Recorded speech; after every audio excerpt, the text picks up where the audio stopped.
Hi అండి. ఈరోజు కరివేపాకు రైస్ ఎలా చేసుకుందామో చూద్దాము. పిల్లలు చాలా ఇష్టంగా తింటారండి. రోజు రైస్ కర్రీ తిని బోర్ వచ్చిన పిల్లలకి ఇలా ట్రై చేయొచ్చు. ముందుగా కరివేపాకును కడిగేసి కొంచెం ఆయిల్ వేసి దాన్ని బాగా కరకరలాగా వేయించుకోవాలి. అలాగే పోపులో ఆవాలు, జీలకర్ర, పల్లీలు, శనగపప్పు వేసుకొని వేయించి, అలాగే పచ్చిమిర్చి కూడా చిన్నగా కట్ చేసి వేయించుకోవాలి. బాగా వేయించేసుకోవాలండి, పచ్చిమిర్చి బాగా అయ్యేలాగా. అలాగే ముందుగా వేయించుకున్న కరివేపాకు దాన్ని ఇలా స్మాష్ చేసుకోవాలి.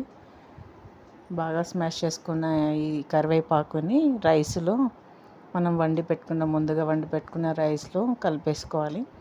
అలాగే ఒక నిమ్మకాయని కూడా రైస్లో పిండేసుకోవాలి. ఈ రైస్ని ఈ పోపులో వేసేసుకొని కలిపేసుకోవాలి. కొంచెం సరిపడ ఉప్పు వేసుకొని బాగా కలిపేసుకోవాలండి. కరివేపాకు రైస్ రెడీ అండి. పిల్లలు చాలా ఇష్టంగా తింటారు. లంచ్ బాక్స్లో కూడా దీన్ని పెట్టొచ్చండి.